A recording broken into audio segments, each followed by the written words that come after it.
So I wanted to talk about an opportunity that is really something of our time, something quite unique that we have an opportunity to tap into right now, which is the fact that a huge percentage of small to medium-sized businesses are owned by the baby boomer generation. So these are people that are going to be turning 70 in the next few years, and it's a kind of tidal wave of demographics. So you have in the US alone, there are 10,000 people retiring a day right now, and in most of the mature economies around the world, the sale of adult nappies or adult diapers has just exceeded baby diapers. So we're talking about Australia, New Zealand, Singapore, continental Europe, the UK, the US, and Canada.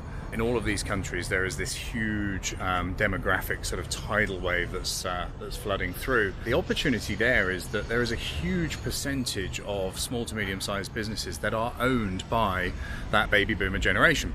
By one estimate, it's around 70% of small to medium-sized companies, and these are typically the kind of non-sexy businesses, the things that allow everything we do every day to kind of function. So these are the air conditioning installers, the cleaning companies, the lift engineering businesses, facilities management companies and things like this. So these are kind of the lifeblood of the economy and the kind of engine of our society. Now, these businesses don't have kind of natural successors because they're just a bit too small for people to be able to bite into. So these are typically companies that have less than 5 million a year of annual profits. So they are well below the kind of threshold that a normal private equity company would look for. They don't have that growth potential that a venture capital firm would be looking for. So they're kind of a little bit stuck. And in fact, if you look at most of the data, only a very small percentage of them are able to sell. And those that are able to sell aren't selling for the kind of valuations that they would like to in order to really make a significant impact on their lifestyle. So quite often the decision about what they do with their business comes more down to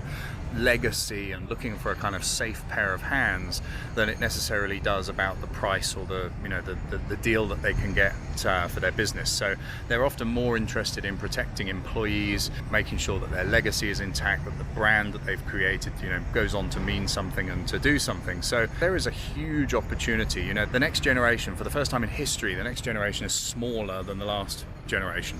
So we've got this unique situation where all of these companies are available and looking for a solution. They need to do something in order to deal with this business pretty much before these guys fall off their perches and are no longer around. And so I think there's a huge opportunity to consolidate those businesses, to pick up great businesses that have created a great relationship with their staff and their customers, and now don't have lots of options.